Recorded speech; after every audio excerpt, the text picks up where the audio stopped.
खबर में खुश आमदेद। मैं हूँ आपका होस्ट सईद काजी और मेरे को होस्ट मियाँ शाहिद साहब मेरे साथ हैं।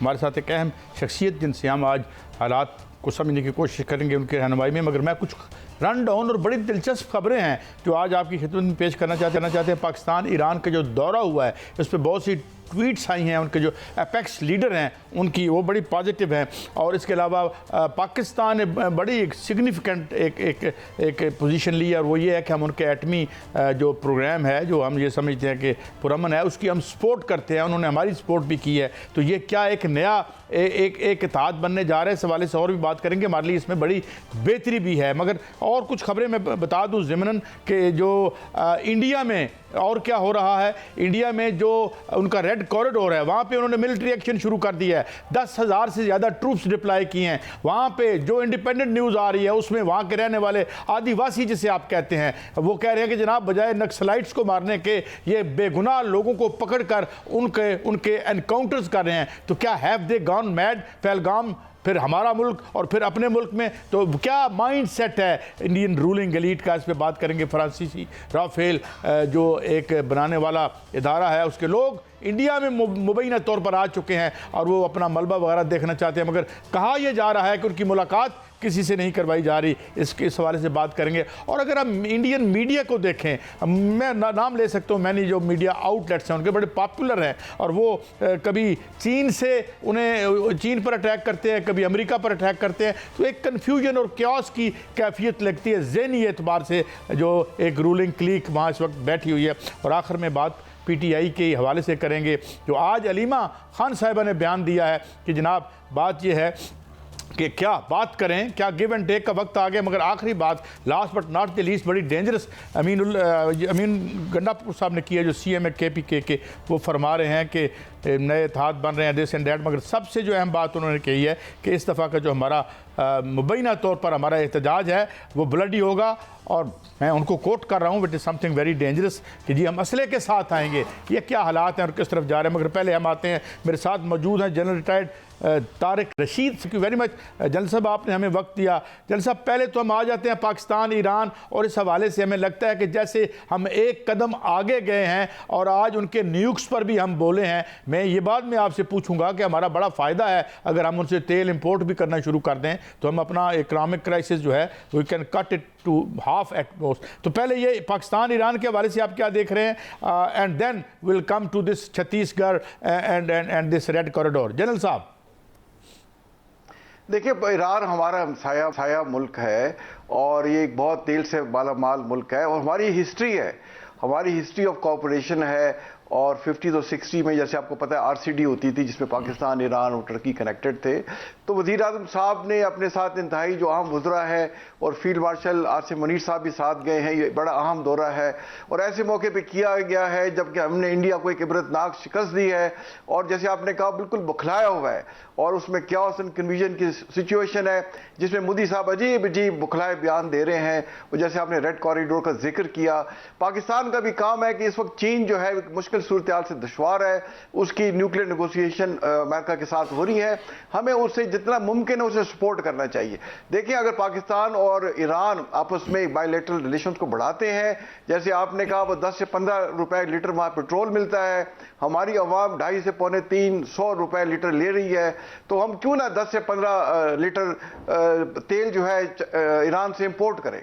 हमारी ये ज़रूरत है, हम पर कर्जे चढ़े हुए हैं, या तो ये बड़ी ताकतें हमारे कर्जे माफ़ करें, ख़त्म करें, और या फिर हमें इजाज़त दें या हमें खुद करना चाहिए कि हम इनसे कर्जे ये पेट्रोल वगैरह लेंगे, बिजली लेंगे, गैस लेंगे, ताकि हमारी इकोनॉमिक सिचुएशन बेहतर हो। तो मैं ये समझता हूँ कि इंडिया को हमने एक इबरतनाक शिकस्त दी है, वो दोबारा काफ़ी दहाइयों तक जुर्रत नहीं कर सकता पाकिस्तान की तरफ मैली आंख से देखने के। और रीजन में एक बहुत बड़ा ब्लॉक बनने जा रहा है। जैसे अफगानिस्तान की भी रिसेंटली मीटिंग हुई है, चाइना में हमारे डिप्टी वहाँ प्राइम मिनिस्टर गए हुए थे, उनके भी डिप्टी फॉरेन मिनिस्टर वहाँ आए हुए थे और उन्होंने कहा कि हम CPEC का हिस्सा बनना चाहते हैं और उसके थ्रू जो है पाकिस्तान सेटल नेशन स्टेट से कनेक्ट हो जाएगा और उससे कनेक्ट होता है तो रशिया से कनेक्ट हो जाता है। तो Russia, China, central nation state, मैं यही इसी एंगल से आपसे सवाल करना चाहूंगा, यही एंगल जो है वो सामने रखना चाहूंगा कि एक खित्ते में जो है वो अभी जो दौरा हुआ है, वजीर आजम का दौरा जारी है जिसमें फील्ड मार्शल भी मौजूद हैं, उसके नतीजे में पाक, चीन, अफगानिस्तान, तुर्की, ईरान, आज़रबाईजान का एक बड़ा इत्तेहाद बनने जा रहा है। इसके जो इकोनॉमिक जो पहलू हैं उस पर भी रोशनी डालिएगा। दूसरा, जो इजराइल के साथ पाकिस्तान, इजराइल ने भारत की मदद की है बाकायदा तौर पर, वहाँ पर उनके अहलकार मौजूद थे, 200 से ज़ायद अहलकार मौजूद थे, उनके ड्रोन्स लाहौर में और यहाँ पर जो है वो मुख्तलिफ इलाकों में जो है गिराए गए बाकायदा तौर पे। उनका बाकायदा जंग करने का जो है वो इरादा था पाकिस्तान के साथ, उन्होंने की है, बाकायदा जंग की है और जिल्लत अमेज़ उनको शिकस्त भी हुई है। और हमने जो है वो ईरान के जो न्यूक्लियर प्रोग्राम है उसकी हमायत भी की है। कल को अगर कोई हमला करता है ईरान पर, इजराइल, तो पाकिस्तान उनकी मदद करेगा बाकायदा। देखिए, ईरान एक इस्लामी मुल्क है और मैं ये समझता हूं कि अगर अमेरिका की इजाज़त के बगैर इजराइल जुर्रत नहीं कर सकता ईरान पे हमला करने की। अगर देखें, आज से चंद महीने पहले भी खबरें आ रही थी कि ईरान न्यूक्लियर बम बनाने के 1 हफ्ते से दूरी पे, कोई कह रहा था महीने से दूरी है, उसको 6-7 महीने गुजर चुके हैं। तो ईरान मेरे अपने ख्याल में एक न्यूक्लियर जो कैपेबल जो है ताकत बन चुका है।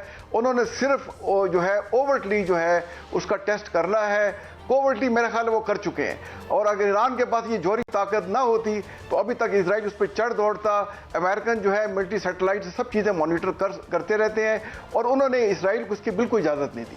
तो मैं ये समझता हूँ कि जो है अमेरिका कभी भी इसराइल को इस चीज़ की इजाज़त नहीं देगा कि वो ईरान की उनकी जौहरी तस्नीबात पर हमला करे। अगर उसने हमला किया, ईरान के पास मैं समझता हूँ इतनी ताकत है कि वो इसराइल का वजूद इस दुनिया से मिटा देगा। अच्छा जनरल साहब, एक बड़ी दिलचस्प बात और एक नया एंगल निकल आया आपकी बात से।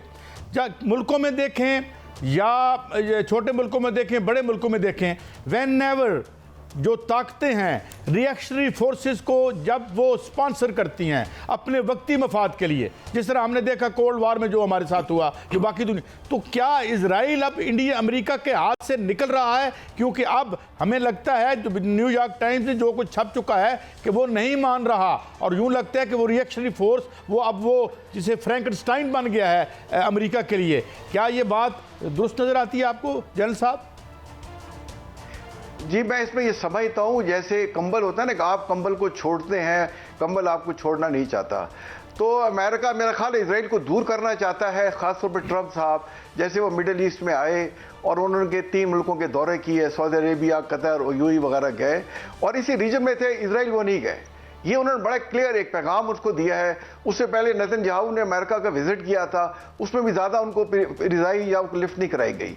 तो ये सारे मुल्क जो मिडिल ईस्ट के हैं, देखिए ट्रिलियन ऑफ डॉलर्स के वो सौदे करके गए।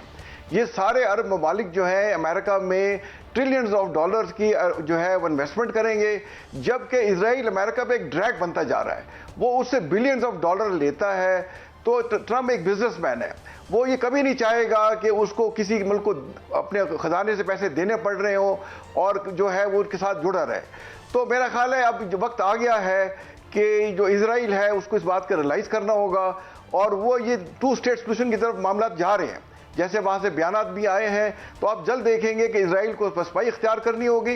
वक्ती तौर पे उन्होंने ऑफेंसिव लॉन्च किया है और देखें कितनी शर्म की बात है। वो कह रहे हैं जी हमने जो जनरल साहब, मैं इत्तेहाद की तरफ आऊंगा। काजी साहब, एक छोटा सा सवाल, ज़मीनी सवाल है, मैं इत्तेहाद की तरफ आऊंगा। जो पाक, चाइना, अफगानिस्तान, तुर्की, ईरान और आज़रबाईजान का इत्तेहाद जो है वो बन रहा है, पाकिस्तान मरकज़ निगाह है और बड़े बड़े जो हैं वो एग्रीमेंट होने जा रहे हैं और स्ट्रेटेजिक एग्रीमेंट भी होने जा रहे हैं, ट्राइलेटरल जो है वो भी टॉक्स होने जा रही हैं। आप क्या देखते हैं कि पाकिस्तान को इस वक्त जो मरकजी हैसियत मिली है और ये पूरा खित्ता जो एक तजारत के साथ आपस में जुड़ने जा रहा है, इसमें पाकिस्तान के लिए क्या फ़ायदा है, क्या खुशखबरियाँ हैं सर? देखिए, पाकिस्तान के लिए तो ये विन विन सिचुएशन है। एक तो अल्लाह ताला ने पाकिस्तान को ये मौका दिया कि उसने, जैसे आपको पता है, इंडिया पे अपनी दोबारा धाक बिठा दी है और ये हिस्टोरिक फतह है। इसको पाकिस्तान सिर्फ सेलिब्रेट नहीं कर रहा, पूरी दुनिया इसकी तारीफ कर रही है और वह हैरान है कि एक 6-7 गुना छोटे मुल्क ने किस तरह से इंडिया को धूल चटाई है। दूसरा, चाइना पाकिस्तान के साथ खुल के खड़ा हो गया और पाकिस्तान के साथ वो लैंड रूट से लिंक्ड है और इसलिए इंडिया कभी जरूरत नहीं करेगा फ्यूचर में पाकिस्तान पे हमला करने के। इस दफा भी उन्होंने हाफ हार्टेड सी अटेम्प्ट की है और अभी देखिए बयानात जो उनके आ रहे हैं और जी अजीब बयानात आ रहे हैं। तो पाकिस्तान के लिए एक रोशन मुस्तकबिल है। पाकिस्तान आपने एक बड़ी इंपॉर्टेंट बात की, मैं समझता हूँ मैं उसको दोहरा के अपनी अगली स्टोरी पे जाता हूँ ताकि ज़्यादा से ज़्यादा आपसे इस्तेफादा कर सकें कि ये जो अकली झील है, हमारा कर्जा और इकॉनमी है, ये सबसे बड़ा इशू है जिसे हमें बड़े गौर से देखना चाहिए। मगर ये इसकी बात को को तो आपने पॉइंट आउट कर दिया और इसकी इंपॉर्टेंस को एम्फसाइज भी कर दिया। जनरल साहब, आज मैं पढ़ रहा था, अल जजीरा को देख रहा था, फाइनेंशियल टाइम्स को देख रहा था, वो क्या पागल हो चुके हैं। पहलगाम किया, हमारे यहाँ सिविलियंस को मारा, उसके बाद अब वो उधर चले गए हैं रेड कॉरिडोर में, जंगल हैं घने, आबादियाँ दूर हैं, नक्सलाइट्स जो हैं उनको पकड़ना मुमकिन नहीं है। तो क्या it shows and betrays the weakness of the Indian ruling elite कि वो खौफजदा है अपना एक एक्सप्लोजन से और फायर फाइटिंग कर रही है। ये क्या नफ्सियात लगती है आपको एज अ जनरल साहब? देखिए, ये इंडिया की जो थी अंदरूनी जो खलफशार्ज हैं, ये टूट फूट का जो शिकार है, ये एक अहम वजह थी जो उन्होंने हम पे पहलगाम का ड्रामा किया और पाकिस्तान पे हमला किया। 150 से ज़्यादा वह आज़ादी के तरीके वहाँ चल रही हैं, जिनमें से 20-25 तो बड़ी एक्टिव हैं, जिसमें कश्मीर में है, खालिस्तान में है, तामिल में है, जैसे आपने रेड कॉरिडोर का जिक्र किया, अरुणाचल प्रदेश में है, असम में है, नागालैंड, मिजोरम, मणिपुर, इन तमाम जगहों पर जो आज़ादी के तरीके चल रही हैं। और मोदी साहब देखें, अभी 1.5 महीना होने वाला है और पहलगाम के वाक़े के बाद, और 1.25 महीना तकरीबन, और वो देखें गुजरात पहुंच गए, बाकी जो, लेकिन पहलगाम अभी तक नहीं गए। भाई, जहां पे अगर आपके लोग मारे गए थे, आपका लीडर का काम, जैसे हमारे वजीर आज़म, हमारे फील्ड मार्शल साहब जो हैं, कहीं वाक़या होता है फ़ौरन वहाँ पहुँचते हैं, लोगों से जुड़ के खड़े होते हैं।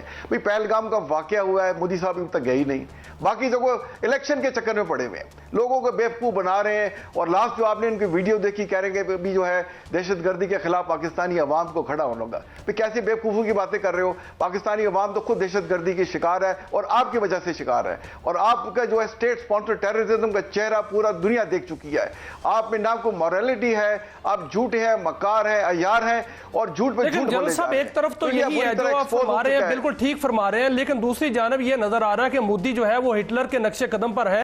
वो पूरे मुल्क के दौरे कर रहा है, वहां पर जो है वो लोगों को जंगी जुनून में उभार रहा है, वहां पर जो है पाकिस्तान के खिलाफ अजीब अजीब बयान दे रहा है, गैर जिम्मेदाराना बयान दे रहा है। इस तरह लग रहा है जैसे वो मुकम्मल तैयारी कर रहा है। तो क्या फिर उसकी मुकम्मल तैयारी को हम देखेंगे, या उसका पहल जो है वो फिर दोबारा देखेंगे, या हमें फिर उसको जो है वो सबक सिखाना चाहिए पहले? देखिए, बिल्कुल आप नहीं देखेंगे। मोदी को पता है ये गिजड़ भपकी है और बकवास कर रहा है। इसके आप लैंग्वेज देखें, इसकी जो बॉडी लैंग्वेज है, इस जो बोल रहा होता है, वो इकट्ठे साथ ही नहीं दे रहे होते।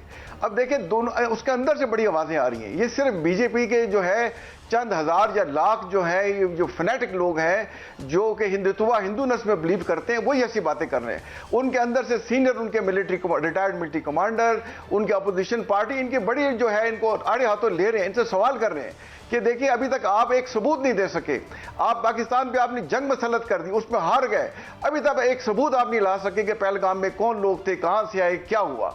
तो मोदी जो है, हिंदुस्तान जो है अंदर से टूट फूट का शिकार है, और इंशाल्लाह आप देखेंगे कि वक्त आ गया है कि अंदर टूट फूट जाएगा। और पाकिस्तान का, जैसे आप कह रहे थे, मुस्तकबिल बहुत रोशन है। हम जो है सेंट्रल एशिया से कनेक्ट पहले ही से थे, और सीपेक से और ज़्यादा बेहतर तरीके से कनेक्ट हो जाएंगे। और दुनिया पाकिस्तान के साथ, इंक्लूडिंग ट्रंप जो है, वो पाकिस्तान में एक बहुत बड़ी सरमायाकारी करना चाहता है। तो पाकिस्तान का जो देखें इस वक्त जो पोजीशन है इंटरनेशनली, इससे पहले कभी इतनी स्ट्रांग नहीं थी। हमें अपने कार्ड को सही तरीके से प्ले करना चाहिए। जो हमारे इनसे मसाइल हैं, जिन्होंने हमारी सुलह इनसे कराई, सीज फायर कराया, खासतौर पर अमेरिका ने, सऊदी अरेबिया ने, चीन ने और ईरान ने भी, हमें इनके साथ जुड़ के खड़ा होना चाहिए और अपने मसलों का पुरअमन हल निकालना चाहिए। और हमें इंडिया को भी ऑफर करना चाहिए कि भाई, अगर आप हमारे साथ मिलना चाहते हैं तो मिल जाएं। हम तो आपसे जंग करना ही नहीं चाहते, आप खुद हम पे जो है जंग की बातें करते हैं। तो अगर इंडिया पाकिस्तान के साथ बात समझ जाता है, मसले हल कर लेता है, तो ये पूरा रीजन एक डेवलपमेंट की तरफ चला जाएगा। मैं जनरल साहब, ये बात एक इंडिया की हम तरक्की के बारे में तो बात करते हैं और जाहिर है उसने की भी है, लेकिन उसमें जो सबसे प्रॉब्लम है, जो बांग्लादेश के साथ भी था, इतनी अनइवन डेवलपमेंट है कि अगर आप छत्तीसगढ़ से लेके बम्बई की उस चकाचौंध फिल्म इंडस्ट्री में चले जाएं तो इस तरह लगता है कि कई मुल्क हैं जो एक इंडिया में रह रहे हैं। तो डू यू थिंक कि ये जो इंडिया की नाहमवार तरक्की है, इसकी 4-5 ट्रिलियन की इकानमी के जो नीचे छुपी हुई है, देर आर पीपल से कि there are dynamites built into this kind of progress, जो कि डिप्राइव करती है 80% लोगों को और नवाजती है। तो do you see any kind of movement which can explode in India on that basis? देखिए, इंडिया अंदर से टूट फूट के, जैसे मैंने कहा, शिकार है, ये अंदर से इम्प्लोड हो जाएगा। और जहां तक बांग्लादेश का है, वो हमारा मशरिक पाकिस्तान था, आज भी हमारे बांग्लादेश के भाइयों के हमारे दिल एक साथ धड़कते हैं और हमारे दिल में उनके लिए जो बड़े बरादराना और गर्मजोशी के जज्बात हैं। तो आप देखेंगे कि इंशाल्लाह फ्यूचर में पाकिस्तान और बांग्लादेश तमाम इंटरनेशनल मामला पे साथ जुड़ के खड़े होंगे। और बांग्लादेश ने तो अब ऐलान भी कर दिया है, जैसे आप न्यूज में आया, को इंडिया के साथ जो बॉर्डर लगता है वहाँ वो फॉरवर्ड एयर बेस बना रहा है वहाँ पे। आपसे बात करते हुए रोकना भी अच्छा नहीं लगता, क्योंकि बात इस तरह से आप करते हैं, मगर बहुत शुक्रिया। वक्त की जितनी बात हम समझ सकते थे, बहुत शुक्रिया, आपने हमें एनलाइटन किया। मगर 2-3 बातें, एक तो ये अपनी इकॉनमी को ठीक करें, तब हम इन अपॉर्चुनिटी से फ़ायदा उठा सकेंगे। और last but not the least, Iran से तेल लेके आएँ, अपना इंपोर्ट बिल कम करें और कर्ज़ों पे से अपनी जो एक डिपेंडेंस है वो ख़त्म करें। ब्रेक के बाद हाजिर होते हैं। अब फ्रांसीसी वफ़द राफेल की जो लाश उठाने आया है, उसकी तदफीन कहाँ होगी, ये क्या सिलसिला है, एक ब्रेक के बाद।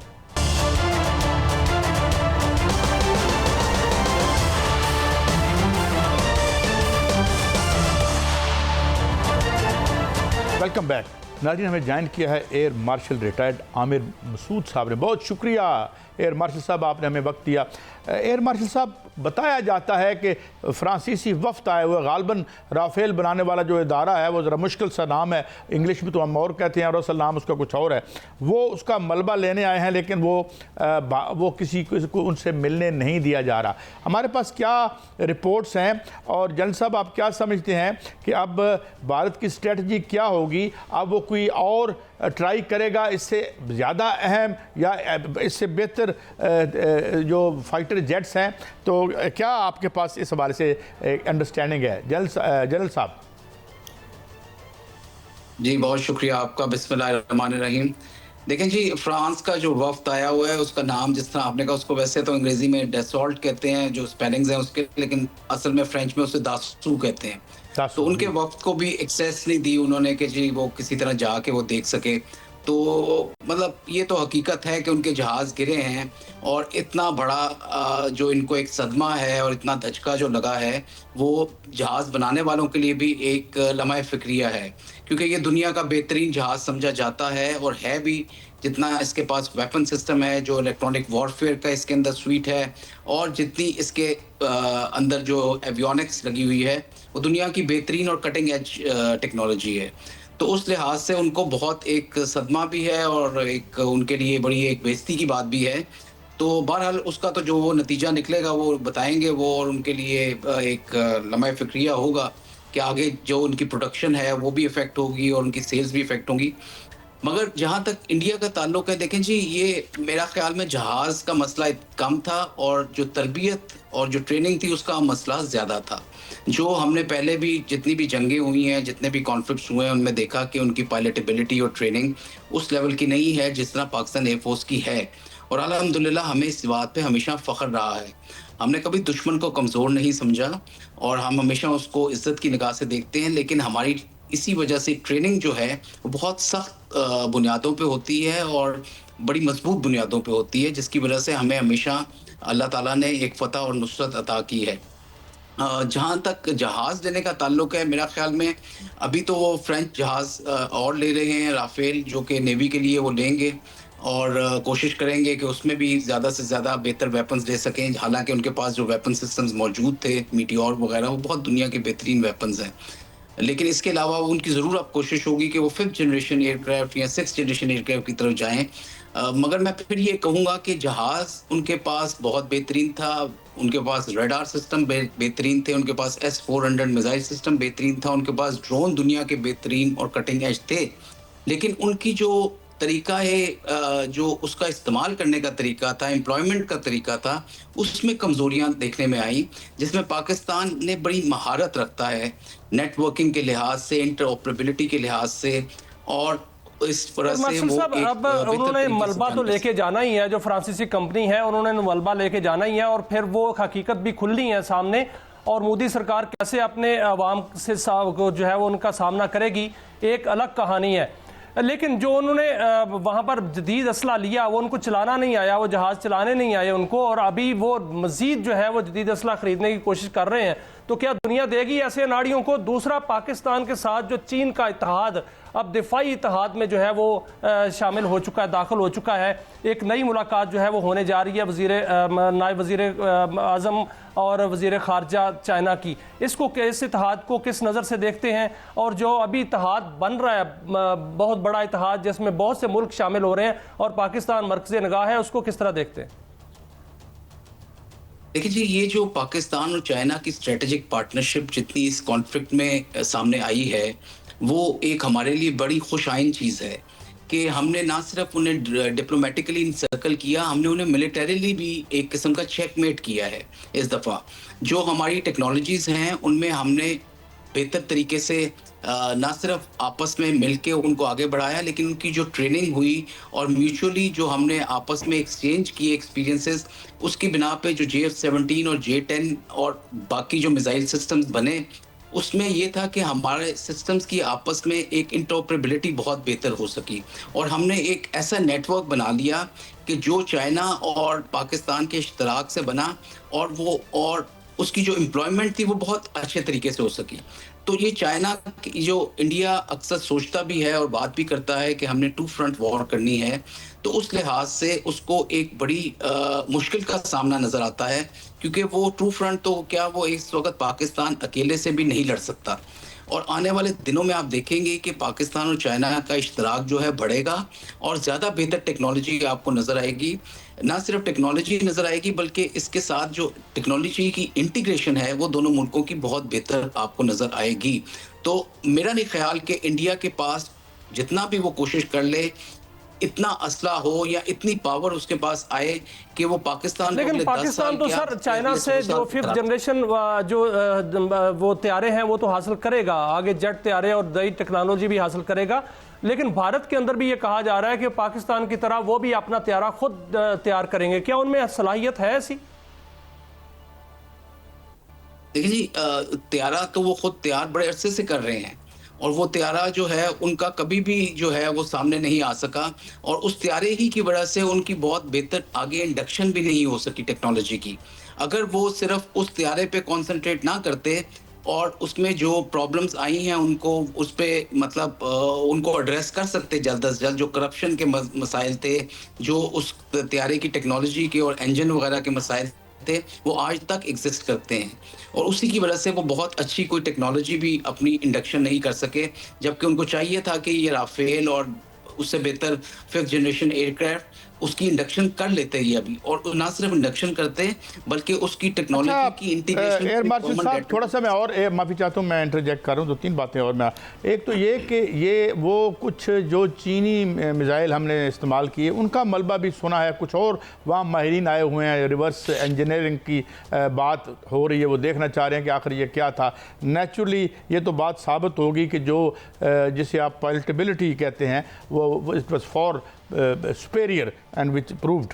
तो एक वो लोग भी आए हुए हैं। एक ये मेरा सवाल है, ये इसका पहले जवाब दे लें, फिर मैं एक और एंगल से आपसे पूछता हूँ पॉलिटिकली कि क्या ये भी वहाँ एक परसू किया जा रहा है कि भाई ये क्या सामान था जो पता तब लगता था जब वो टकरा जाता था तैयारे से?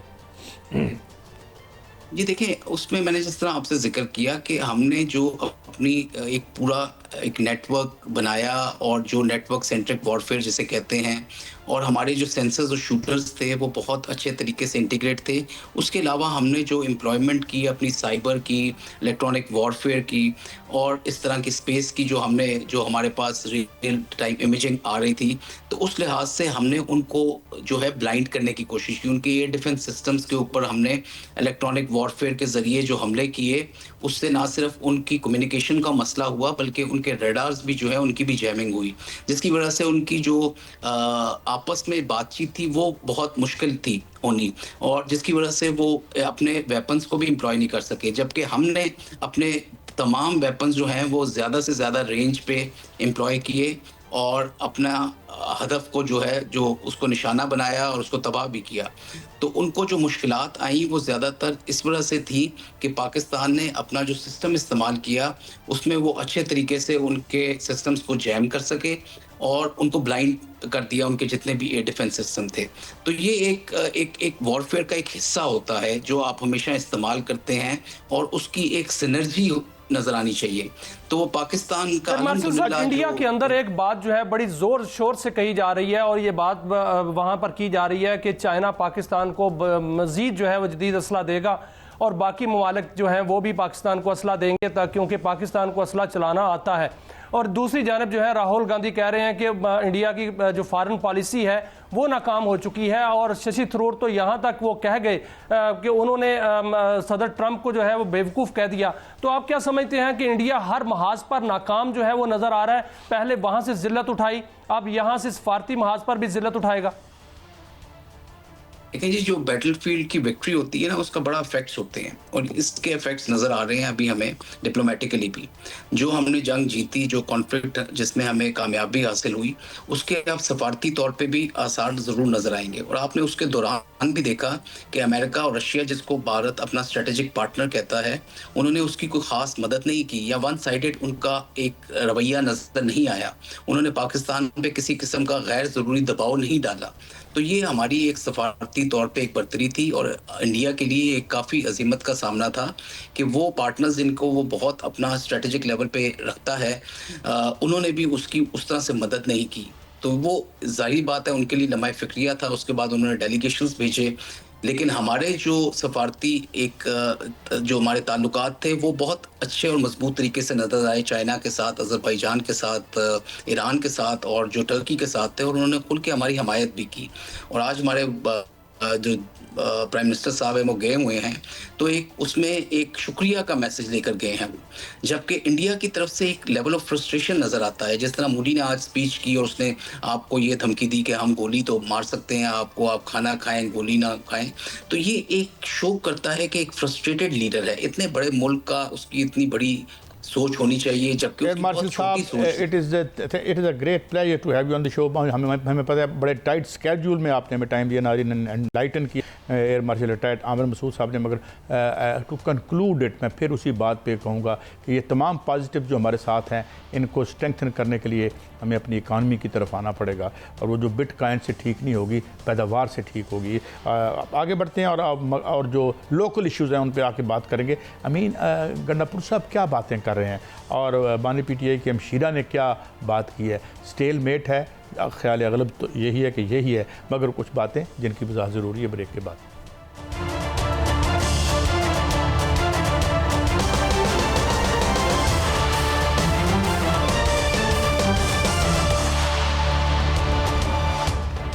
वेलकम बैक नाज़रीन। कुछ बात हो जाए, वतन अज़ीज़ की सियासत की बहुत अरसों से ये पस मंज़र में है थोड़ी, लेकिन कब तक ये पस मंज़र में रहेगी और क्या होगा सिलसिला? मियाँ साहब, एक तो कुछ बात आज की पहले मैं आपको अलीमा खान साहिबा का एक शॉट सुनवाता हूँ, फिर इससे बात को आगे बढ़ाते हैं। सुनाएं जी।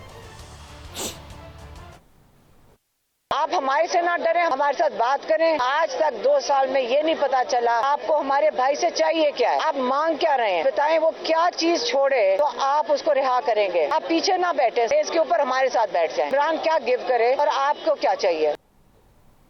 जी मियाँ साहब, अब ये जो बात की है उन्होंने, इसको हर कोई अपने अंदाज से इंटरप्रेट कर रहा है, तो आपको क्या लगता है ये इसका क्या पस मंज़र है? देखिए कायद साहब, अलीमा खान साहबा जो है वो किसको कह रही हैं ये बात, ये देखनी पड़ेगी। वो तो इस्टेब्लिशमेंट को कह रही हैं और इस्टेब्लिशमेंट जो कहती है वो उन्होंने तो साफ साफ कह दिया है कि हमसे बात नहीं करनी, सियासतदानों से बात करनी है। और जितनी भी बातें इससे पहले हो रही थी उसकी मुख्तलिफ तरदीदें भी हो रही थी और तस्दीकें भी हो रही थी। गौहर अली खान साहब जो कुछ कह रहे थे, वो कह रहे थे कि खान साहब ने उनको ग्रीन सिग्नल दे दिया है कि हुकूमत से बात कर लो। बाद में खान साहब से बात हुई तो उन्होंने कहा कि मैंने तो नहीं कहा। अलीमा खान साहबा ने कहा कि ऐसी कोई बात नहीं है। बानी पीटीआई ने कहा है कि वो एस्टेब्लिशमेंट से बात करें। अब बात यह है कि एस्टेब्लिशमेंट से बात तो नहीं होनी और एस्टेब्लिशमेंट ने बात नहीं करनी, बैकडोर राब्ता कोई नहीं हो रहा। और अब बात करनी है तो सियासतदानों से ही करनी है, हुकूमत से करनी है। जो बैकडोर राब्ते में तय पाया था वो क्या तय पाया था? वो ये शरायत जो तय पाई थी उसमें तो खान साहब ने माना नहीं है। अगर वो उस पर मान जाते तो बात आगे बढ़ जाती, उन्होंने नहीं माना, इसलिए बात आगे नहीं बढ़ी। इससे बात आगे बढ़ रही है। वो कायद साहब बहुत चौंका देने वाली बात है जो आगे बढ़ रही है। वो क्या है कि एक मुकदमे का फैसला होने वाला है और उस पर जो है वो कहा जा रहा है कि साथ बानी पीटीआई को जो है वो भी साथ जो है मुंसलिक हो सकते हैं। आपने देखा कि जो पॉलीग्राफिक टेस्ट है वो क्यों हो रहा है, वो जो वॉइस है उनकी उसको मैच करने के लिए हो रहा है। वो क्यों मैच की जा रही है? अगर वो मैच हो जाती है तो फिर ये मामला किस तरफ जा रहा है? फिर तो मामला जो है 9 मई का मिलिट्री कोर्ट्स की तरफ जा रहा है। तो मामला जो है वो उस तरफ जाता हुआ नजर आ रहा है। मुझे नहीं लगता कि बातचीत होती हुई नजर आ रही है और कोई मुज़ाकरात होते हुए नजर आ रहे हैं। अच्छा चलें, ये इस बात पे तो मैं बाद में बात करूंगा, लेकिन बात क्या हो सकती है? प्राइम मिनिस्टर साहब से क्या बात हो सकती है? वो तो हर जगह पे जो है वो सपासनामे पढ़ते फिरते हैं अवाम के, लेकिन बात ये है कि ज़रा कुछ सुनते हैं अली यमीन गंडापुर साहब क्या कह रहे हैं।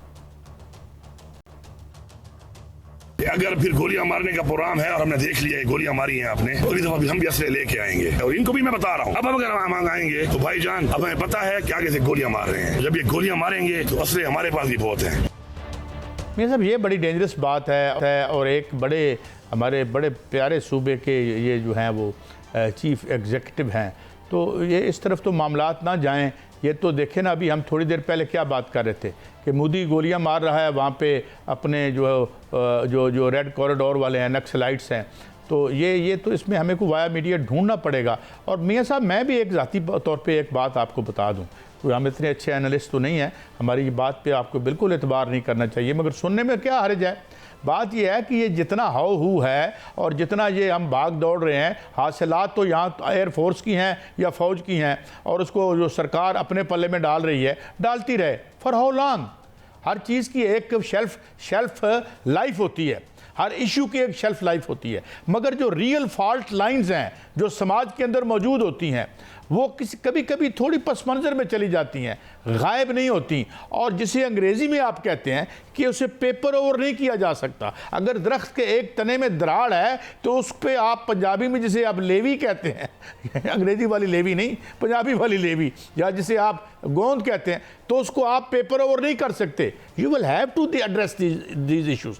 बात करें, वो भी इसी मुल्क के हैं, बात करके बात को ख़त्म करें और ये ना समझें कि दायमी तौर पर इस इशू को हम दफन कर चुके हैं। ये भी एक पोटेंट राय है, मेरे ख्याल में इसको कंसिडर कर लेना चाहिए। मियां साहब देखें कायद साहब, ये जो बात की है सीएम साहब ने, इंतहाई नामनासिब बात है। वो सीएम है, उनको पता होना चाहिए वो वज़ीर आला हैं एक सूबे के और इंतजामी चीफ एग्जेक्टिव हैं सूबे के। जब चीफ एग्जेक्टिव ऐसी बातें करेगा कि हम भी गोलियां बरसाएंगे, कौन सी गोलियां बरसाई थी उन्होंने? खुद आपको पता है एक प्रेस कॉन्फ्रेंस में कहा था कि गोलियां यूं नहीं चली, गोलियां यूं चली। वो भाई जब गोलियां बरसाने का आपके पास सबूत ही कोई नहीं है तो आप कैसे ये बात करके लोगों को इश्ताल दिला रहे हैं? ये गलत बात है। असल में जो इस वक्त इन्होंने मनसूबाबंदी की है वो ये की है कि यहाँ मार्गला हिल्स के पास जो है वो टेंट सिटी लगाया जाएगा, एक सवाबी के पास लगाया जाएगा ताकि वहां से इकट्ठे होके आया जाए। बानी पीटीआई कहते हैं कि इस्लामाबाद पर चढ़ाई नहीं की जाएगी, पूरे मुल्क में तहरीक जो है यक वक्त जो है शुरू की जाएगी।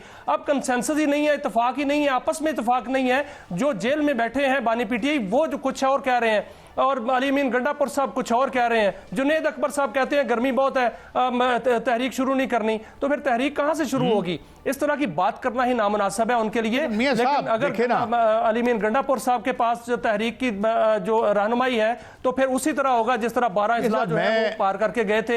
ये इसका भी नतीजा यही निकलेगा। मियां साहब मैं आपको कर्ज करूं, बात यह है कि मैं ये पर्सनली समझता हूँ विदाउट बीइंग मेंबर एंड कारकुन ऑफ एनी पार्टी, क्योंकि हम साफियों में भी माशाल्लाह खासे किसी पार्टी में बन चुके हैं, आप मैं तो नहीं हैं बहरहाल और बहुत से।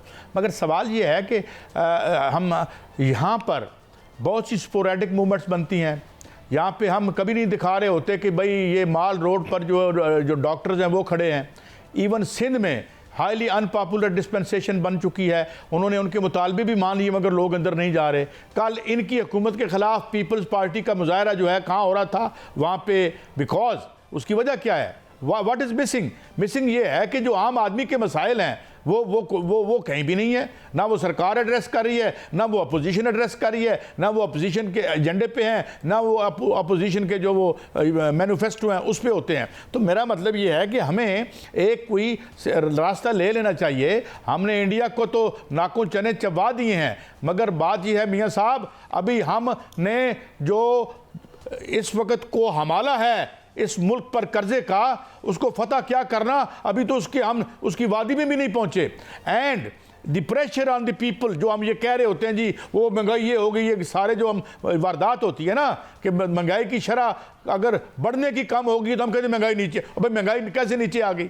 60 साल की सतह, 60 साल पहले तो जो आपका मटन है वो 2-2.5 रुपये किलो था, तो वहाँ 2-2.5 रुपये किलो पे चला गया। All these issues must be taken into consideration और एक सेनर लेवल पे फैसला करके सारे जितने भी स्टेक होल्डर्स हैं उनको साथ लेके चलें। पीटीआई कोई इनकलाबी पार्टी है, यहाँ पे उसको बोल्शेविक इनकलाब कर देना है। और भाई साथ लेके चलें और बात को ख़त्म करें। और बाकी बात ये है कि वो बात किससे करें? बात वो वही करेंगे जो पावर के सेंटर्स हैं। अब शहबाज शरीफ साहब से आपने क्या बात करनी है? शहबाज शरीफ साहब खुद क्या पता उनको अपने मसाइल के लिए कहाँ बात करनी पड़ती है, तो उनसे क्या करें? आप बहुत बड़े मासूम आदमी हैं, उनको तंग करना को मैं मुनासिब नहीं समझता। लेकिन कायद साहब बात किस पे होगी, किससे बात होगी? जिन पर इल्जाम लगाते हैं उनसे बात तो नहीं होगी ना। इल्जाम तो वो भी लगाते हैं, इल्जाम तो दोनों तरफ लगते हैं, फिर कहते हैं हम बात उनसे करेंगे, ताकत के मराकज से बात करेंगे, फिर बात तो नहीं हो सकती इस तरह। इल्जाम तो दोनों तरफ लगते हैं। होती है जहां आप बातचीत करना चाहते हैं, मियां साहब जब वो बातचीत नहीं करना चाहते, एक तरफ इल्जाम लगाते हैं, दूसरी तरफ बातचीत करना चाहते हैं, इस तरह बात नहीं होगी। मियां साहब इल्जाम तो दोनों तरफ लगते हैं। 47 का इल्जाम भी लगता है, इलेक्शन तब्दील करने का इल्जाम भी लगता है। तो बात ये निज़ामों से हट के बैठ जाएं। नाया धोया हम में से कोई भी नहीं है। इस मुल्क का सोचें, इस मुल्क का सोचें। मुझे प्रोग्राम क्लोज करना है। कोई नाया धोया नहीं है, कोई इतना साफ सुथरा नहीं है। आए बैठे मिल के बात करें, एक आगे रास्ता निकालें। ये था हमारा आज का शो। कल फिर मिलेंगे, इजाज़त दीजिए, अल्लाह हाफिज़।